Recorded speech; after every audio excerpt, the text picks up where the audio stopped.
Hello, नमस्कार, आदाब और सत श्री अकाल। कैसे हो लवलीज? ये तो आप कमेंट में बता ही दीजिए। और चलिए स्टोरी की शुरुआत करते हैं।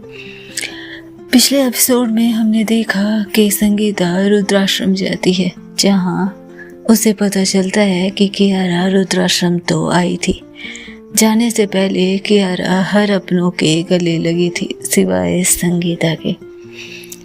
वहीं उसे एक डायरी मिलती है। उस डायरी में क्या था, संगीता ये वहीं बैठकर पढ़ना चाहती थी, लेकिन फिर उसने सोचा कि वो संगीता के फ्लैट पर इसे देखेगी। अब आगे 4 महीने का समय बीत चुका था। जिंदगी अपनी रफ्तार में लौट चुकी थी। किसी के जाने का शोक कोई कितना ही मना सकता है। जिंदगी लौटने का बहाना कर रही थी।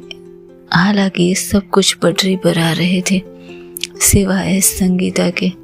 उसके अंदर जैसे अब कोई चीज बाकी ही ना हो। उसके अंदर कोई एहसास अब जैसे पनपना ही नहीं चाहते। संगीता अब भी उसी घर में थी, बहू के फर्ज निभाते, मगर अब हर रिश्ते में जैसे एक दूरी शामिल थी। अमित से नामात्र की बातचीत रह गई थी। वो अब किसी से शिकायत नहीं करती थी, बस चुपचाप हर चीज में खुद को भूल लेती थी, जैसे वो भी धूप छांव बन चुकी हो। दिन का अधिकतर हिस्सा अब कियारा के फ्लैट में गुजरता था। वो वहाँ सफाई करती, किताबें जमाती और घंटों वहीं बैठी रहती, उस खिड़की के पास जहाँ कभी कियारा बैठा करती थी। एक दिन जब संगीता ने उस पुरानी लाइब्रेरी के पीछे रखे लकड़ी के बॉक्स को उठाया और उसे साफ करना चाहा, तो उसके नीचे एक काली मखमली डायरी निकली। थोड़ी धूल थी उस पर, लेकिन पन्ने जैसे किसी के सांसों से भीग चुके थे। डायरी लेकर वो जाकर सोफे पर बैठ जाती है। मन में कई तरह के ख्याल थे, कई तरह के सवाल थे। सब कुछ तो ज्यों का त्यों छोड़ कर गई थी कियारा। फिर जाने से पहले उसने बताना जरूरी क्यों नहीं समझा। डायरी के पहले पन्ने को भारी मन से पलटा तो हल्के अक्षरों में लिखा था, कुछ पते जीवन के होते हैं जिन्हें खो देने पर ही हम खोजते हैं। संगीता की उंगलियां कांप गई। उसने फिर पन्ने पलटे। फरवरी 14। आज हिमाचल के इस एनजीओ से मेल आई। कैंसर स्टेज की हालत में भी लोग यहाँ ठीक हो रहे हैं। शायद अब भी कोई उम्मीद बाकी है। शायद मैं भी वहाँ जाकर कुछ दिन दूसरों के दर्द में खुद को भुला सकती हूँ। इसके साथ ही उस एनजीओ और उसके साथ कैंसर हीलिंग सेंटर के नाम शामिल थे। नाम था आशा किरण हीलिंग सेंटर। एड्रेस पहाड़ों की गोद में कहीं। डॉक्टर माधवी बहुत ही अच्छी हैं। उन्होंने मुझसे कहा भी था, जीवन जब थक जाए तो पहाड़ों में नया जन्म मिलता है। कभी अगर ऐसा हुआ तो आना जरूर। इतना ही नहीं, संगीता को कियारा की उसकी डायरी से डोनेशन स्लिप भी मिलती है, शायद जो संगीता वहाँ हर महीने जमा करती थी। जैसे अपनी बीमारी के साथ वो उन लोगों के लिए भी कुछ न कुछ जुटा रही थी। शायद कभी वापसी का रास्ता याद रहे तो मैं उस जगह जरूर लौटूंगी। कियारा के हाथ से लिखे ये शब्द संगीता के अंदर थम गए थे। दिल जोर से धड़क उठा था।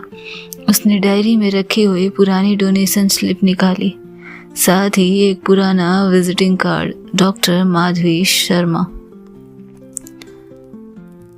Founder Asha Kiran healing centre. Email, landline, address, सब कुछ था वहाँ। और संगीता बस उससे देख रही थी। रात इतनी हो चुकी थी कि वो कॉल नहीं कर सकती थी, लेकिन कुछ नहीं की उम्मीद से कुछ होने की उम्मीद कहीं ज़्यादा होती है। और ये उम्मीद इतनी सटीक होती है कि दिल को मानो रास्ता मिल गया हो। अगले दिन संगीता ने एक पुराना फ़ोन निकाला और उस लैंडलाइन पर कॉल किया। हेलो। उधर से एक धीमी उम्र दराज आवाज़ आई। नमस्ते, मैं कियारा के बारे में पूछना चाहती हूँ। क्या वो कभी वहां आई है? कुछ देर सन्नाटा रहा, फिर आवाज आई। नाम तो काफी जाना पहचाना है, मगर हम यहाँ बहुत से लोग देखते हैं। आप किसके बारे में जानना चाहती हैं? आप सही सही बताइए। जी, मैं एक पेशेंट कियारा के बारे में जानना चाहती हूँ। उसे कैंसर है, कैंसर सेकंड स्टेज पर है। वो आवाज थोड़ी धीमी हो गई थी दूसरी तरफ से। क्या जानना चाहती हैं आप? उनका सच या उनकी तलाश? संगीता घबरा गई। पर बस ये जानना चाहती हूँ कि क्या कियारा वहाँ है, क्या वो ठीक है? महिला ने थोड़ी देर बाद धीमी आवाज में कहा। देखिए, ज्यादा कुछ मैं नहीं बता सकती, बस इतना कह सकती हूँ कि आप जिसकी तलाश कर रही हैं वो मिल सकती है यहाँ। और इसके साथ ही फोन रखने वाली थी। संगीता इधर से हेलो करने ही वाली थी कि एक बार और आवाज आई। और हाँ, अगर किसी को वाकई ढूंढना हो तो घर से निकलना पड़ता है बेटा।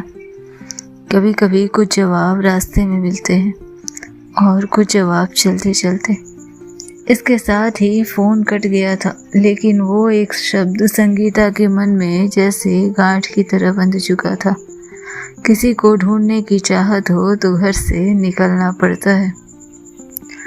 संगीता सबको घर में बताती है कि वो कुछ दिनों के लिए हिमाचल जा रही है।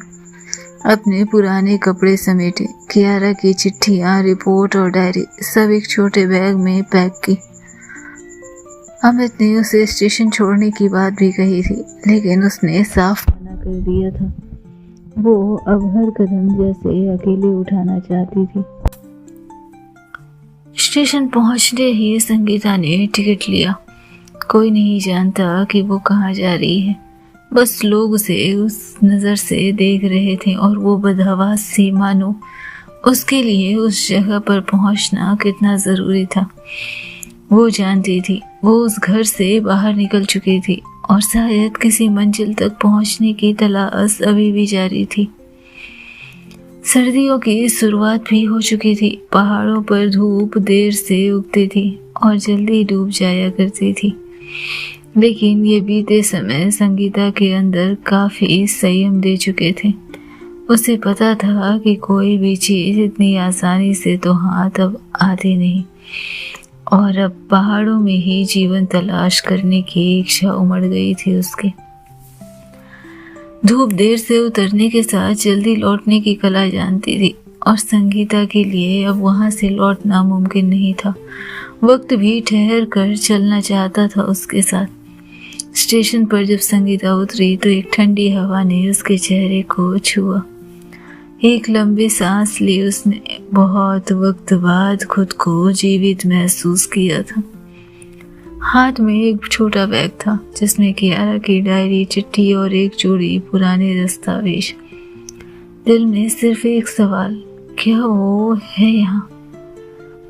आशा किरण हीलिंग सेंटर का पता किसी गांव में था, शिमला से करीब 150 किलोमीटर दूर, एक पहाड़ी रास्ते पर बनवीर घाटी। सड़कें टेढ़ी थी, पतली थी और हर मोड़ पर जैसे कोई कहानी छिपी हो। बादलों के अंदर से पहाड़ों को चीरती हुई आवाज पुकार रही थी जैसे। बस की खिड़की से देखते हुए संगीता को कियारा का चेहरा याद आता रहा। वो आंखें जिसमें चुप्पी बोलती थी, वो मुस्कान जो जाने कितनी आत्मा को खुश करना जानती हो, और वो ठहराव जो अब उसकी जिंदगी का हिस्सा बन चुका था। उसने सोचा भी नहीं था कि इस लड़की की एक दस्तक और उसके बाद उसकी जिंदगी इस तरह बदल जाएगी। आखिर 3 से 4 घंटे के लंबे इंतजार के बाद संगीता एक पुरानी लकड़ी के बोर्ड के सामने खड़ी थी जिस पर लिखा था बनवीर गांव, जीवन से संवाद की शुरुआत। गांव छोटा था, मिट्टी के घर, धुएं की महक, गुनगुनी धूप में ऊन काटती बूढ़ी महिलाएं। सड़क के किनारे एक छोटी सी चाय की दुकान थी।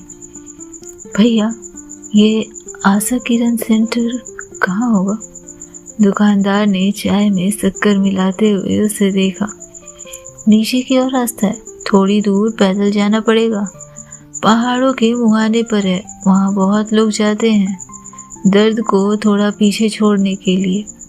अब तुम क्यों जा रही हो ये तुम जानो बेटा, लेकिन तुम्हारे अच्छे की दुआ करते हैं। संगीता ने उनका धन्यवाद किया और उस कच्चे रास्ते पर चल पड़ी। चलते चलते 1 घंटे का समय बीत चुका था। पेड़ों की कतारें थी, हवा में देवदार का सौंधा एहसास। रास्ता सुनसान था, पर डर जैसी कोई भावना नहीं थी। ठंडी हवाएं आत्मा को और ज्यादा ठंडा कर रही थी।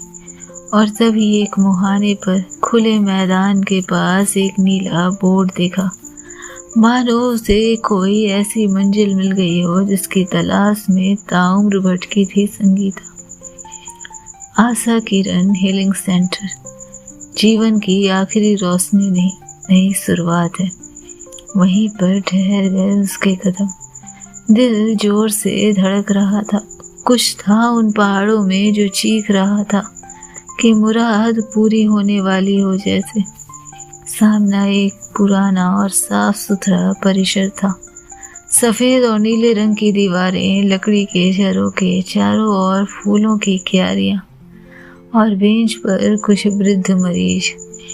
कुछ के बाल झड़ चुके थे, कुछ किताबों में खोए हुए थे, और कुछ जानो बेजान लेकिन हंसना नहीं भूले हों।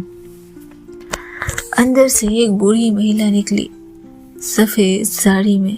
आवाज जो कॉल पर सुनी थी शायद वैसी ही थी। संगीता ने धीरे से कहा, नमस्ते, मैं कियारा के बारे में जानना चाहती हूँ। कुछ महीने पहले वो यहाँ आई थी शायद। महिला ने संगीता को गौर से देखा, एक पल को कुछ सोचती रही, फिर बोली, नाम तो याद है, वो लड़की जो देर तक लाइब्रेरी में बैठी रहती थी, कभी कुछ कहती नहीं थी, बस देखती रहती थी।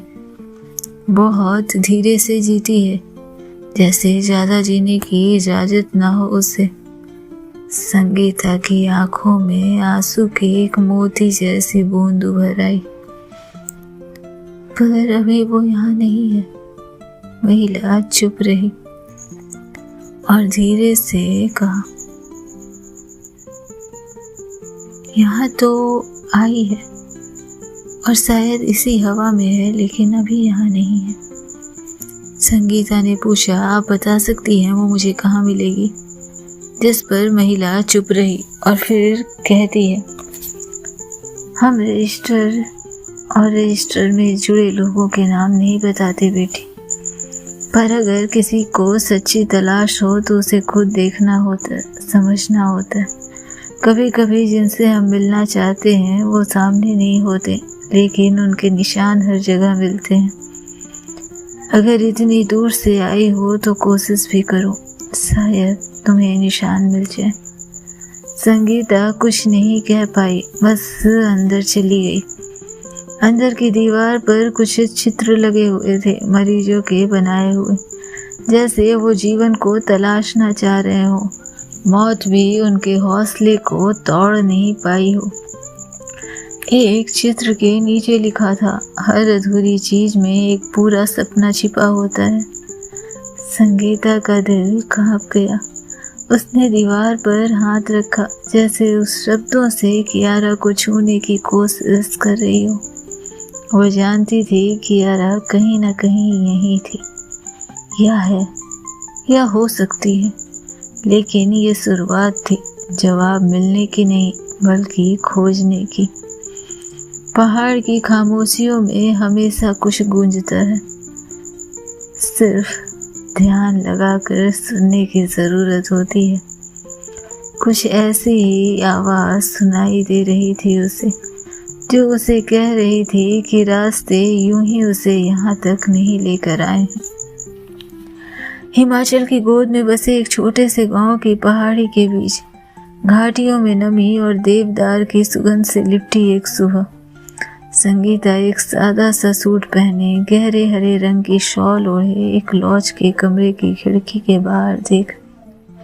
सामने धुंध में डूबा हुआ आशा किरण सेंटर दिखता था, एक छोटा सा कैंसर सहायता केंद्र, जिसके बाहर कुछ लोग लकड़ी जलाकर बैठे थे और वहीं एक बगल में एनजीओ था जो इस कैंसर के लड़ने वाले लोगों के लिए बना था। वो कमरा संगीता के लिए अस्थायी था, कुछ भी स्थिर नहीं था, लेकिन जाने क्यों यहाँ उसे स्थिरता महसूस हो रही थी। उसकी आंखों में वो अस्थायीपन नहीं था जो ठहराव से आता था। वो सिर्फ इंतज़ार था, एक उम्मीद थी, एक बिखरा हुआ नाम और ढेर सारे सवाल थे। हर सुबह चाय का कप लिए उस सेंटर के बाहर बैठ जाती और धीरे धीरे वहाँ के लोग उसे पहचानने लगे थे। कोई उसे दीदी कहता, कोई बहन जी और कोई अपनी बच्ची जैसी पुकारता था। वो अपनी ओर से कभी कुछ नहीं कहती थी, बस सवाल करती थी, यहाँ कियारा नाम की कोई लड़की थी क्या? जवाब में कुछ सर हिलते, कुछ चेहरे पर मौन उतर आता और कुछ उसकी तारीफों में लग जाते थे। अरे वो बहुत बहादुर थी, पर अब यहाँ नहीं है। कुछ महीने पहले आई थी, बच्चों को कहानी सुनाती थी, हमारे लिए कितनी चीजें चुरा चुरा कर खाने खिलाती थी। बड़ी प्यारी बच्ची थी, हालांकि ज्यादा नहीं बोलती थी और यूं ही उदास होकर कभी कभी घंटों इसी जगह पर बैठ जाती थी। हमारे साथ बैठती थी, रोती नहीं थी, लेकिन आंखें काफी कुछ कहती है उसकी। हर बात संगीता को और गहरे में धंसा रही थी। कभी कोई महिला बताती कि उसने मेरी बेटी को गले लगाकर कहा था कि जिंदगी को मुस्कुराहट की जरूरत होती है, दवा की नहीं। जाने कहाँ है, लेकिन हमारे साथ ही है।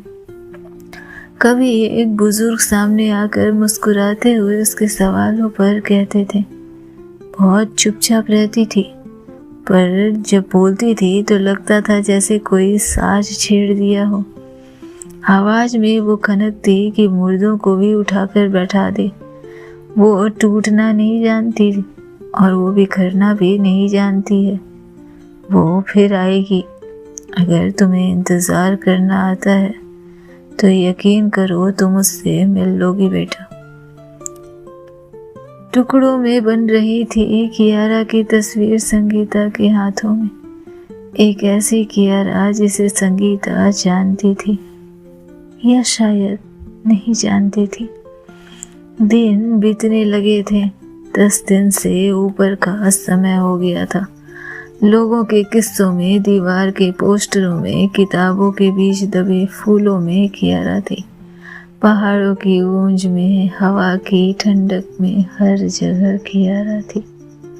एक दिन संगीता बालकनी में बैठी थी, जहाँ से घाटी नीचे तक उतरती थी।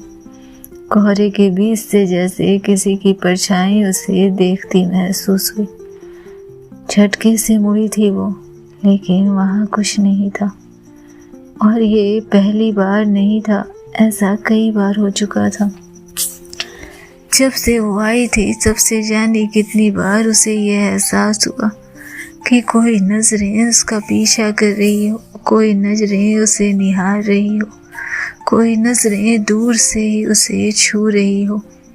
लेकिन जब जब वो उस नजरों को देखने की कोशिश करती, पहाड़ होते, अंधेरा होता, आंधी होती, धुंध होते, पर और कोई नहीं। लेकिन था कोई वो, जैसे कोई उसकी हर हरकत पर नजर रख रहा हो, उसके लिए हर सांस को महसूस कर रहा हो। पर जब भी वो पलटती सिर्फ पहाड़ थे, ठंडी थी, खामोशी थी। संगीता ने धीरे धीरे आशा किरण सेंटर को ही अपने समय में समेट लिया था।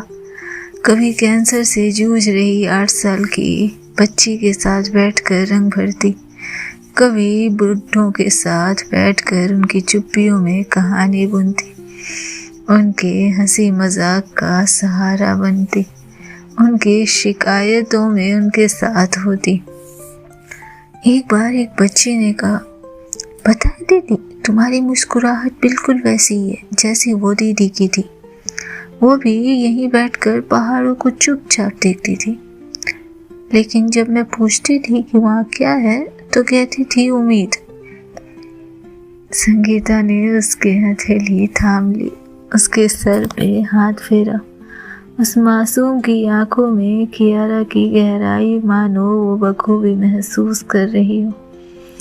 ऐसी बातें तो कियारा ही कर सकती थी।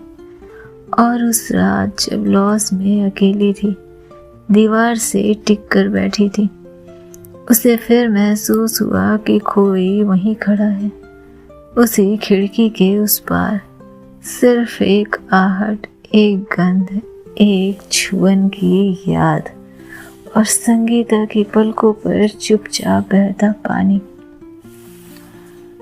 कोई था पर कोई नहीं था। शायद प्रेम का यही रूप होता है, न दिखने वाली मौजूदगी, न छू लेने वाली नज़दीकी और न भुला सकने वाली दूरी। सब तो उसे यही एहसास दिला रहे थे। और ये पल जहाँ ठहर गया था वहीं से शुरू होने की कगार पर था। दोपहर की धूप अब हल्की हो चली थी। आशा किरण सेंटर के आंगन में पत्तियों की खड़खड़ाहट के बीच बच्चों की हंसी गूंज रही थी। संगीता लकड़ी की बेंच पर बैठी थी और उसके पास वही नन्ही बच्ची, गोल मटोल चेहरा, पतले बालों में रंगीन क्लिप्स, जो हर बार संगीता को देखते ही उसकी गोद में चढ़ जाती थी। इतने छोटे बच्चे को भी नहीं बख्शा था प्रकृति ने। उसे भी इस भयानक रोग ने अपनी चपेट में लिया था और उसे पता भी नहीं था कि असलियत में मौत का मतलब क्या होता है। वो तो महज बिंदास जी रही थी। वो हर पल को एंजॉय कर रही थी। असल में मौत के मतलब उन्हें पता होते हैं, जो जीवन को थाम लेते हैं, रोक लेते हैं और आगे बढ़ने से हिचक जाते हैं। खुद में बैठी बच्ची टॉफी के रैपर को बड़े प्यार से खोलने की कोशिश कर रही थी। दीदी, आपको पता है, आप बिल्कुल उस दीदी जैसे हो, बच्चे ने धीरे से कहा। कौन सी दीदी? संगीता ने मुस्कुराते हुए पूछा, मानो वो जानती हो कि किसकी आकृति बनने वाली है। वो जो मुझे रात में कहानियां सुनाती थी, परियों की कहानी सुनाती थी, पता है? उन्होंने मुझे कहा कि मेरे अंदर ये जो छोटू सा राक्षस है ना, ये जल्दी भाग जाएगा और फिर मैं ढिशुम करके सबको मार सकूंगी, सबके साथ खेल सकूंगी और दौड़ भी सकूंगी। जो मुझे टॉफी छुपा कर देती थी और जब डॉक्टर अंकल इंजेक्शन लगाते हैं ना, तो वो कहती थी कि दर्द से नहीं भागना चाहिए, दर्द तो स्ट्रांग लोगों को होता है और अगर दर्द से डर लगे तो किसी की हथेली को बहुत जोर से पकड़ लो, दर्द भाग जाता है। बच्चे की आंखें चमक रही थी। संगीता उसके सिर पर हाथ फेर रही थी। उसकी उंगलियां बच्चे की उंगलियों को थामे हुई थी, जैसे दिल कहीं और चल पड़ा था। हर शब्द में उसे कियारा की तस्वीर दिख रही थी। उसकी मुस्कान, उसकी वो मुस्कान जो दर्द पर मरहम लगाने का काम करती थी। कितने ही तो अंदाज बयां किए थे कियारा ने, कितने ही तो उसने सबूत छोड़े थे यहाँ। पता है, दीदी हमेशा कहती थी कि डरने का मन करे और लगे कि अब कुछ नहीं है ना, तो उस पहाड़ को देखो, वहाँ सब आंसर होते हैं। और अगर आंसर वहाँ भी ना हो ना, तो कभी नदी से बात करो, पानी सब समझता है और फिर वो जब उछलता है तो आपको जवाब देता है। बच्ची ने थोड़े और पास आकर धीरे से संगीता के कान में फुसफुसाया, आप हमें बहुत अच्छी लगी। और इसके साथ ही वो उसके गालों को चूम लेती है, बिल्कुल उस दीदी जैसी। आपको एक बात बताऊं, संगीता ने धीरे से सिर हिलाया। वो रेड वाले पहाड़ के बगल वाला पहाड़ नजर आता है आपको? बच्ची ने छोटी सी उंगली दूर कहीं धुंध में लिपटे पहाड़ की ओर इशारा करते हुए कहा। संगीता ने में जवाब दिया। वहाँ एक नदी है, कल आप वहाँ जाना। वो दीदी कहती थी कि भगवान जी हर किसी को सरप्राइज देते हैं, शायद आपको वहाँ सरप्राइज मिल जाए। उस नदी के पास मुझे टेडी और चॉकलेट मिला था। संगीता पहले तो मुस्कुराई, इतनी छोटी सी लड़की और भगवान के सरप्राइज को समझती है। उसके हल्के से बच्ची का माथा चूमा, लेकिन मन के अंदर कहीं एक रेखा मानो खिंच गई थी। शाम ढल गई। लॉज के कमरे में लौटकर संगीता ने वही पुराना कोना थामा जहाँ से वो अक्सर घाटी को देखा करती थी। नीचे वही पहाड़ था, वही नदी जो अब उसकी आंखों में बहने लगी थी। बच्ची की मासूम बात कहीं भीतर तक उतर रही थी और आंखों से बहते आंसू पर मानो किसी आंखों का स्पर्श उसे महसूस हुआ। वो फिर से पलटती है, लेकिन इस बार भी कोई नहीं था। इस बार भी आंखें अधूरी ही रही किसी के दीदार से। रात गहराने लगी। लकड़ी के अलाव से उठती गर्मी और चुप्पी के बीच कमरे के भीतर एक सिरन दौड़ गई, जैसे फिर से कोई आहट हुई हो। एक बार फिर लगा जैसे कोई पर्दों की ओट में खड़ा उसे निहार रहा हो। संगीता ने खुद को सहेजते हुए धीमे से मुड़कर देखा। कुछ नहीं था सिवाय उस गंध के जो उसे सिर्फ एक ही इंसान की याद दिलाती थी। वो हल्की सी खुशबू जो गुलाब और मिट्टी के बीच झूलती थी। वो छुअन जो कभी उसकी हथेलियों में पिघल जाती थी। संगीता के होठ कांपे और उसके होठों से एक ही आवाज है, कियारा। पर शब्द कमरे की दीवार से टकराकर लौट आए थे। क्या होना था आगे, क्या बदलना था, क्या बनना था, जानने के लिए सुनते रहें नेक्स्ट एपिसोड। तब तक खुश रहें, स्वस्थ रहें, मस्त रहें, बिंदास रहें।